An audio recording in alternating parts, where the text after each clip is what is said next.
got some difficult Ladies days ahead. and gentlemen, thank you for watching. Thank you for watching. Thank you, ladies and gentlemen. I want to talk about the Martin Luther King Day.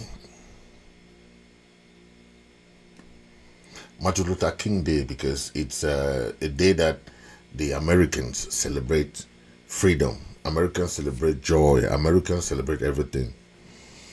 I said, let me talk today because the Martin Luther King Day just is this week that we commemorate Martin Luther King Day. Each year there's a celebration, okay?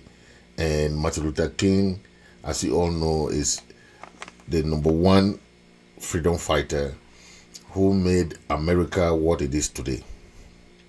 It's a hero. So Martin Luther King's Day is a federal holiday in the United States. Everybody celebrates it, okay? And it's observed annually, okay, on the third Monday of January. Each year, that's how annually. So it is very, very important, okay? So each year, January, third Monday, that is the day they honor the life, the achievement, the legacy of Martin Luther King, okay? And this is a very pivotal leader who sacrificed. He's a reverend. He was a reverend. He was a community leader. He was a civil rights leader. He was everything that made America what it is today. And why is he celebrated? Why do you think he's celebrated? Because of what he did when he was alive. It's not something that people don't know, right? Take a listen to what he has to say.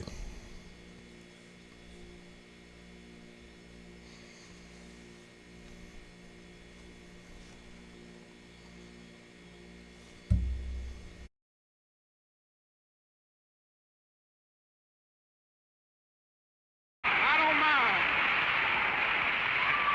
Well, I don't know what will happen now. We've got some difficult days ahead. But it really doesn't matter with me now because I've been to the mountaintop. I don't mind.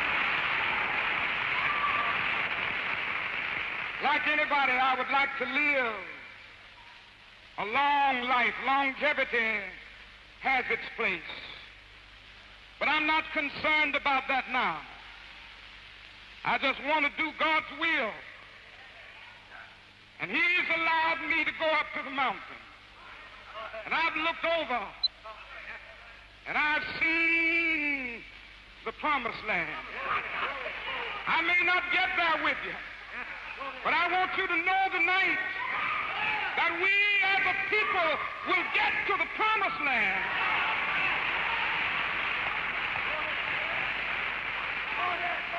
So I'm happy tonight. I'm not worried about anything. I'm not fearing any man. Mine eyes have seen the glory of the coming of the Lord. Well, I don't know what will happen now. We've got some difficult days ahead. But it really doesn't matter with me now because I've been to the mountaintop. I don't mind. Like anybody, I would like to live a long life. Longevity has its place. But I'm not concerned about that now. I just want to do God's will. And he's allowed me to go up to the mountain. And I've looked over and I've seen the promised land. I may not get there with you, but I want you to know tonight that we as a people will get to the promised land.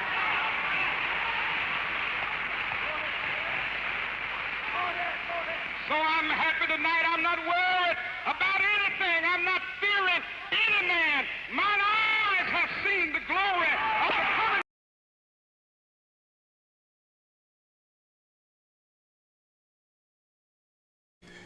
Reverend Martin Luther King.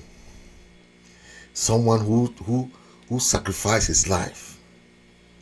Just listen to what he's saying.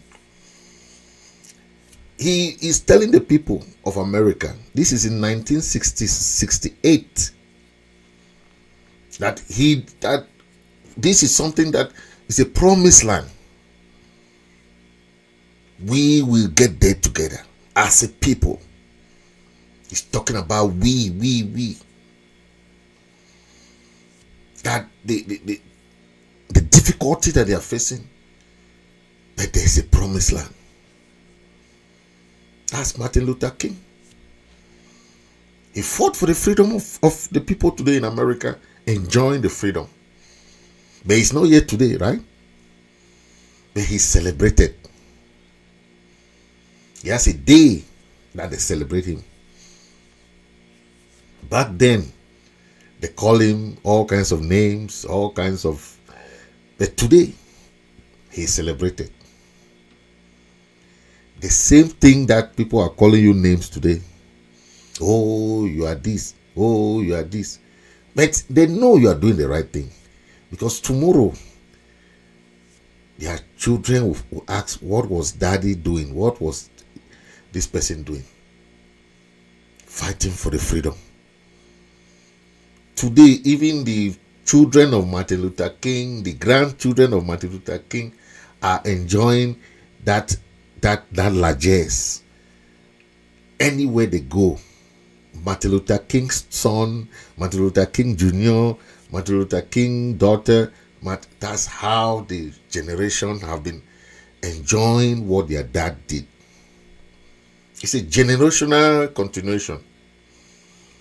Imagine if the name was connotation to something negative. Just imagine.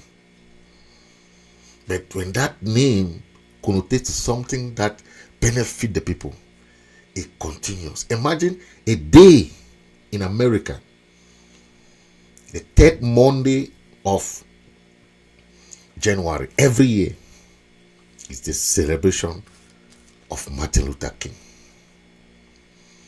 What does that tell you? It tells you that the people of America recognize his achievement. Okay? Let me read one of his quotes. He said, what you do in your house is worth 1,000 times more than what you say in a church. He said, freedom is not to be understood as the absence of law. Freedom is not to be understood as the absence of law, but the transformation of the heart. Another quote, he said, you are not only responsible for what you say, but also for what you do, or also for what you do not say. So you are not only responsible for what you say, right? You are also responsible for what you did not say. So those people who say, I don't want to die, you are also responsible for what is going on. Because you are not saying anything, you are not doing anything to stop what is going on. You are responsible for it. That's his quote. He fought for the equality, struggle for justice and equality for the people of America. Today, this resonates with the Ambazonians. That's why I'm bringing this, because he sought for justice, he sought for the independence, the fight for the people of America. He was very optimistic despite all the adversity. He fought for the people of America. He put in faith in the future. Okay, he talked about the sacrifice, the legacy. He talked about longevity. Everybody wants to live long, but what have you achieved to reach that promised land? That was his message to the people of America. And today, he's celebrated every year. Martin Luther King's Day is celebrated every year. Think about it. That's why I say those people who are in this struggle today, don't expect that you'll be alive when your children's children will be enjoying the freedom of Ambazonia. They will not be there. So tomorrow, don't hope that what you're doing today is for you. You are doing what they know the future generation will come and enjoy. If you have that kind of mentality, you will not be quarreling with your fellow brother, because you are not fighting for yourself. This struggle is for the generation to come. If you have that kind of mindset, you will not worry yourself. Okay? Thank you for watching. Keep this struggle at hand. Let's keep moving until we reach the promised land, like Martin Luther King Jr. just said.